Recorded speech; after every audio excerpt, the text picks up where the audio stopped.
Simply put, these are the 10 games that I wishlisted from the Steam's next fest.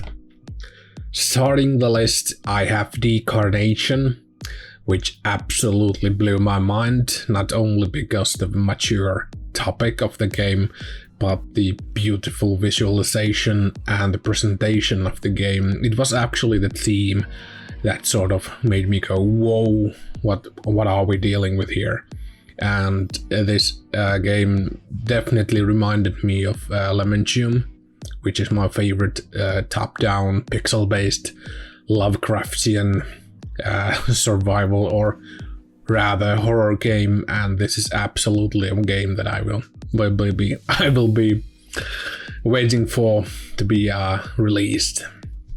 The second place, Hunt the Night, top-down game, once again pixel-based, reminds me of once again Repetendium, and this is a bit more action-forward action RPG type of game that actually lets you to do some item management and finding treasures and, well, for starters, killing enemies. And one of the things that I've always pay attention with this game, pixel-based action games, is that the hitboxing, how the enemies are hit, if it feels natural or sometimes it can be a bit encumbered.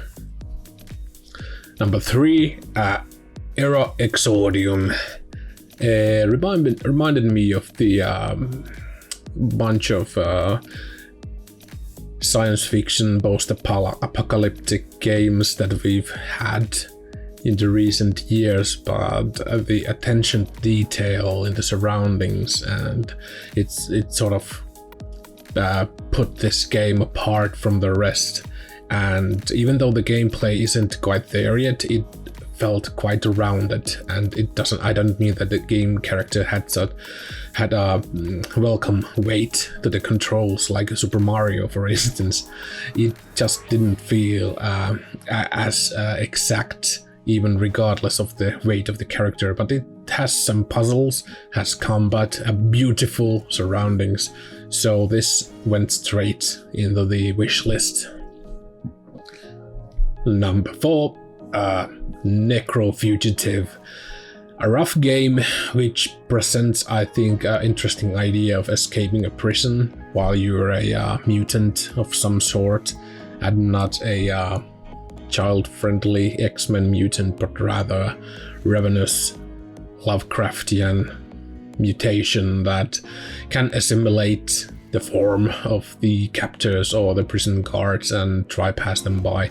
And even though it seems to be combat focused here, the demo sort of underlines methods of escaping the prison, like putting out lights and walking past enemies. But here I just fell into combat so often, and it wasn't finished. It requires quite a bit of work.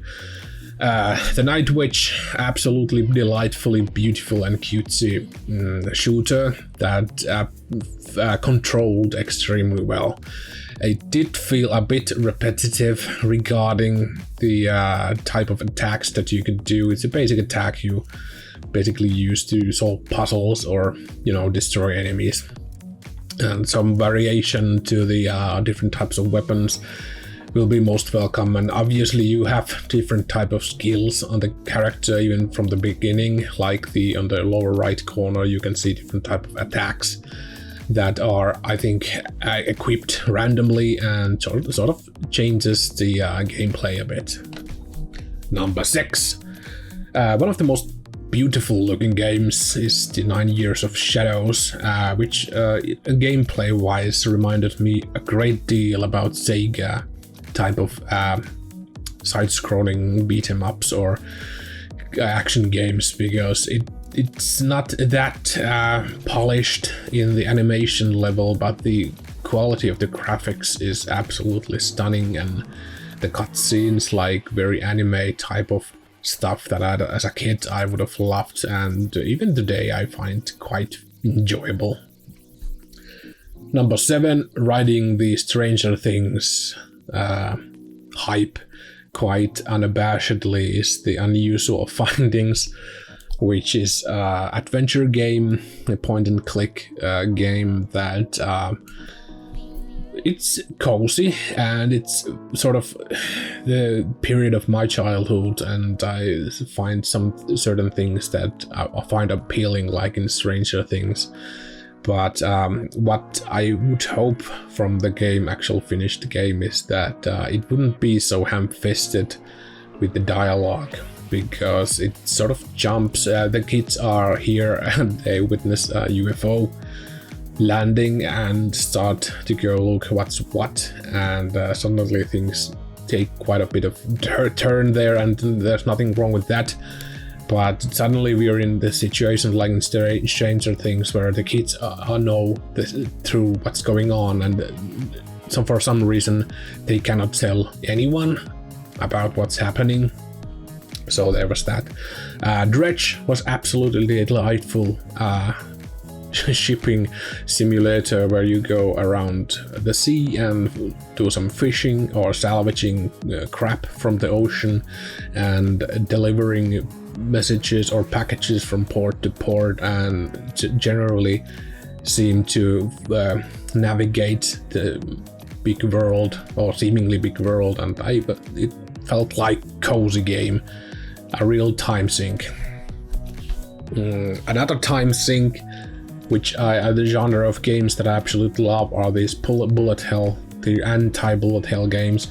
But unfortunately, this game, while excellent, the demo felt excellent, the gamepad controls are absolutely no-go. Like you saw there, you have to play with this with a mouse, and I don't like to play these games on the table. I like to be on the comfy couch type of thing. Unlike most of these games, you don't get resources from killing enemies. You actually have to mine them from the walls or the tunnels, which is I think, an interesting spin to it, and not so straightforward, and it felt snappish. And if it's one thing that I require from these games, is like the game has to feel snappish. Another from the same genre is, if it's not snappish, is it has to be polished. And the Soulstone Survivors, I played the prologue, which is free, and I 100%ed the 3 stages available, which sort of put me in this position that it didn't mind what you do with the demo. You caught a few new characters, a few new weapon types, but it didn't change the game much.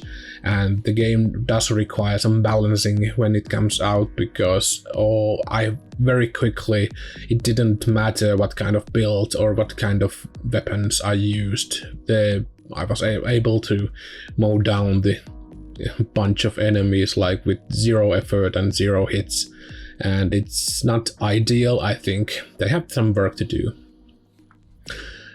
So that was it, my games that I wishlisted from the Steam Next Fest, and I do hope that these games turn out good and, fills out the promise that I was given with the demo here. So this was it.